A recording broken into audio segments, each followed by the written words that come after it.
E aí pessoal, bem-vindos outra vez ao canal Coleção Paralela, eu sou o Rodrigo e bem-vindos a outro vídeo no qual o meu prazer em gravar é ainda maior do que normalmente já é, porque hoje eu vou falar de Histórias para Não Dormir, do espanhol Pedro Rodrigues. Ele fez o texto e a ilustração dessa maravilha. Claro, o texto no sentido de que foi ele que adaptou, porque as histórias todas que nós temos aqui, todas elas são textos maravilhosos de grandes, de gigantescos autores da literatura de horror mundial. Ele fez a adaptação, mas ele fez uma excelente adaptação.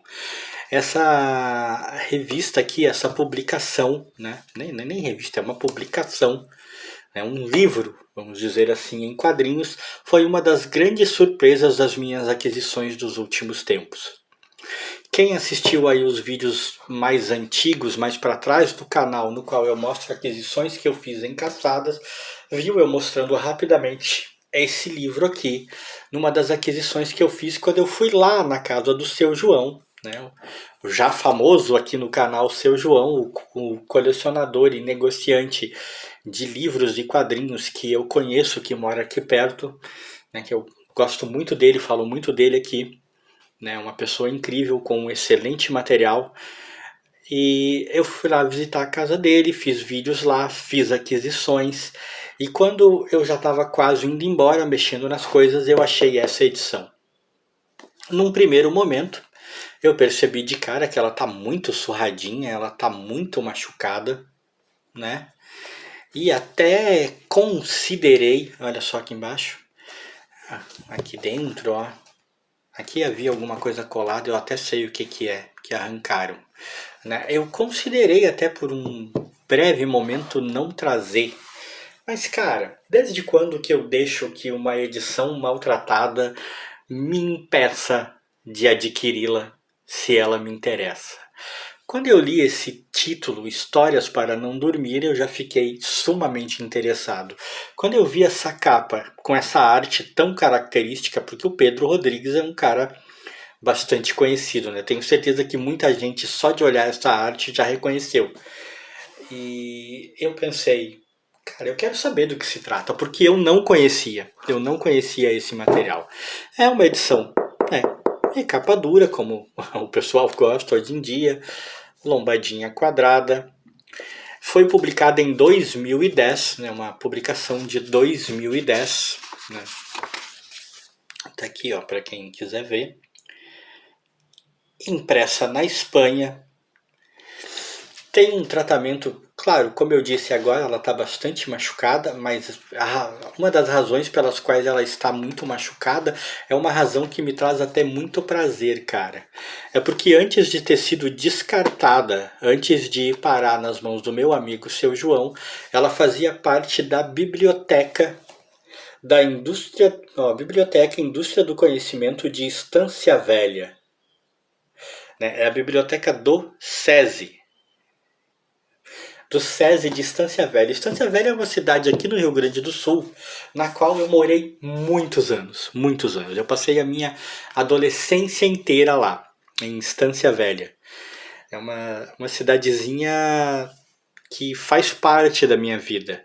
E essa edição veio justamente de lá, da biblioteca do SESI de lá. Ele, né, depois de um tempo, de tanto passar nas mãos das pessoas, né, de tanto o pessoal pegar para ler, devolver, manusear, começou a ficar bem machucada e chegou um momento em que eles se livraram de edições assim, que já estavam bem desgastadas. Essa foi uma delas e ela foi parar nas mãos do Seu João e depois nas minhas mãos. Isso me deixa muito feliz, saber que as pessoas, né, estão lendo, que é um material que foi lido, foi bastante aproveitado, ainda mais num país como o nosso que lê tão pouco, né, cujo o hábito de leitura ainda é tão pouco difundido. É uma coisa que me alegra demais, me deixa muito feliz. E quando nova, quando não estava assim tão deteriorada, com certeza era uma edição que tinha ainda mais beleza, porque ela é muito bonita agora, tá? Ela tem esse papel aqui de uma gramatura muito alta, muito legal. Não sei dizer que tipo de papel é, eu não entendo, né, qual é, mas é muito bonito, é um papel bem espesso, é quase como se fosse um papel cartão o tempo todo.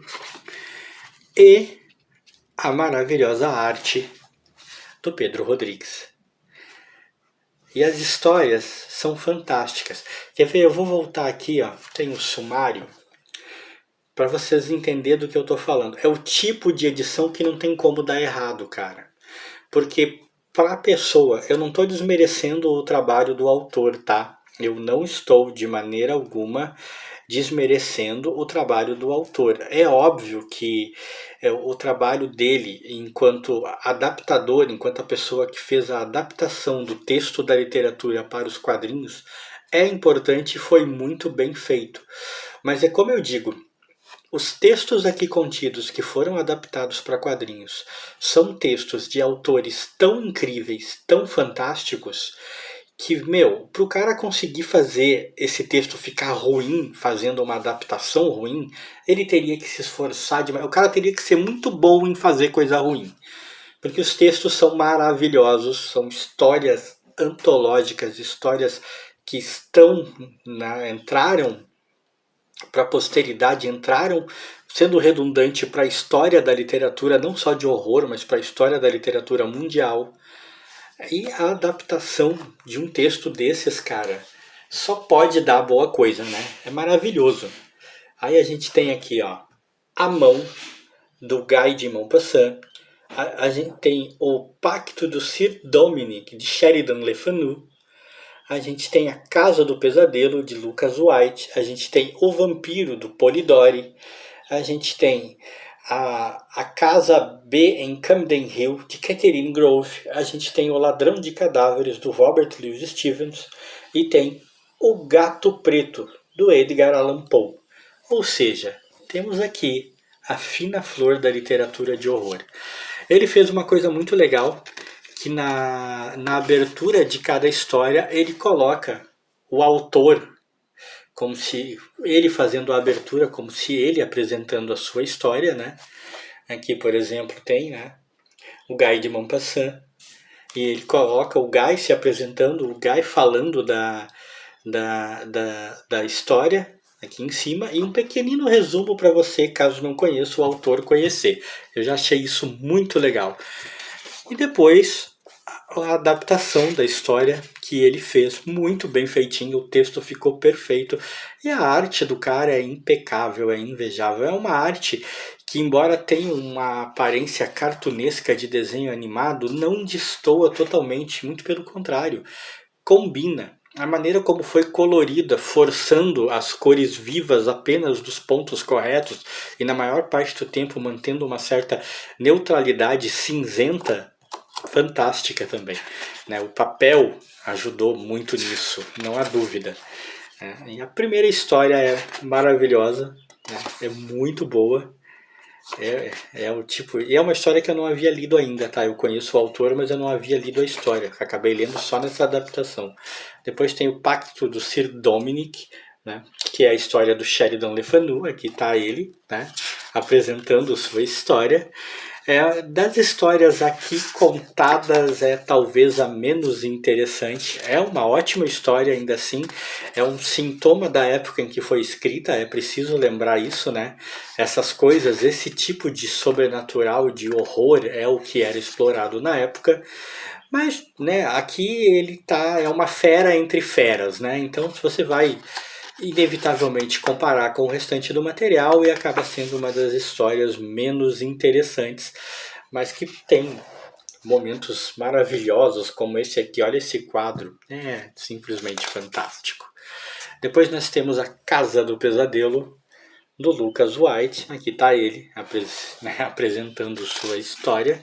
A Casa do Pesadelo é uma história simples, literalmente uma história de fantasma, bem contadinha, sem trazer absolutamente grandes novidades, mas que na época em que foi publicada, cara, eu imagino o impacto que não causou. Porque para a época, sem dúvida, ela trazia um final impactante. Hoje em dia, nem tanto. Mas tem esse quadrinho aqui, ó, que é fenomenal, que parece capa de filme, né? Muito show. A próxima história é O Vampiro, do Polidori. Tá aqui o Polidori. Essa história de O Vampiro é uma das histórias precursoras dessa ideia de escrever história de vampiro, né? O Bram Stoker bebeu nessa fonte, ele, né, se baseou bastante, ele conheceu o trabalho do Polidori e posteriormente escreveu, todo mundo sabe, né, Drácula, né, ícone máximo desse tipo de literatura. E essa história é boa, né? E se você tentar ler com a ideia, né, de que era uma das primeiras histórias do gênero sendo escritas, ela ganha ainda novos tons. E há um jogo interessante nessa história, porque você vê, há uma certa beleza, uma certa alegria, mesmo que não tenha mudado muito a colorização na maioria dos quadros, e quando o vampiro começa a aparecer, nós mergulhamos em sombra, né, em escuridão. Né? É muito legal isso aí. Eles souberam usar isso muito, né? Se soube usar muito isso nessa edição. É maneiro demais. É uma ótima história. Vale a pena, com um final que não chega a surpreender, mas que casa muito bem. Depois nós temos a Casa B, em Camden Hill, da Catherine Grove. Outra história bastante interessante. Tá aí ela, né? A Catherine. Outra história bastante interessante, mas também bastante simples, dentro daquele tema do sobrenatural e como ele era visto naqueles dias, né? Muita história de fantasma. O sobrenatural, né, no século passado, era muito baseado em história de fantasma, né? Não havia tanta essa coisa de zumbi, de monstro, havia muito fantasma, muito fantasma. E a história é isso, mas é uma boa história com uma bela adaptação. Não tem texto ruim aqui, é como eu disse, são férias entre férias, você vai comparar e descobrir que você gosta mais de algumas do que outras. Depois tem O Ladrão de Cadáveres, do Robert Louis Stevenson, é um dos meus autores prediletos desse tipo de coisa, ficção científica e horror, e é uma história também muito legal. E o tema dela hoje em dia é um tema meio batido, né? De diversas maneiras diferentes a gente já leu esses mesmos acontecimentos, essa questão do roubo de cadáveres e tal. Não estou dando grande spoiler para ninguém falando isso. A gente já viu muito, mas é preciso lembrar que essa é uma história precursora, né, escrita numa época em que era uma das primeiras, se não a primeira, abordando o tema dessa maneira, e ficou ótima, é uma excelente história e a adaptação fez jus a isso, muito boa. É uma história fantástica. Com também direito a quadros maravilhosos como esse aqui, né? A arte do autor, cara, ela é, como eu disse, ela casa muito bem. Depois nós temos do Edgar Allan Poe, na minha opinião, o maior autor entre todos que fez parte dessa edição, O Gato Preto. O Gato Preto é uma história classiquíssima, né? Quem não conhece Edgar Allan Poe e quem não conhece O Gato Preto? História super clássica que eu já li, adaptada em trocentas outras formas, né? No cinema, série e em trocentos outros quadrinhos diferentes, né? Trocentas outras HQs, algumas nacionais inclusive, trazem a história do Gato Preto. A adaptação feita para quadrinhos realmente não é nova, muita gente já fez isso. Mas o nosso espanhol aqui fez de uma maneira magistral. Né? O texto é bastante bom, bastante fiel ao que você lê na literatura de maneira original, e o desenho está muito bom. Né? A escuridão aqui impressa, o quadro final, vale muito a pena. Enfim, pessoal, Histórias para Não Dormir é uma edição fantástica para quem curte o terror, principalmente o terror clássico. Vale demais a pena. É muito boa, vale muito a leitura. Eu gostaria de ter encontrado essa edição na época em que ela foi publicada. Gostaria de ter uma edição até melhorzinha, porque é o tipo que vale você ter uma edição novinha em folha para guardar. Mas não vou me desfazer dessa de maneira alguma. E vou ser bem sincero, mesmo que eu tope com outro exemplar em melhores condições, eu não vou trocar. Vou ficar com esse. Porque foi esse exemplar que me trouxe o conhecimento deste trabalho do Pedro Rodrigues. E esse cara é muito bom. E aqui tem um material de primeira. Se você tiver a oportunidade de ler, não perca tempo. Leia. Histórias para não dormir é muito bom. E se você gostou, deixa like.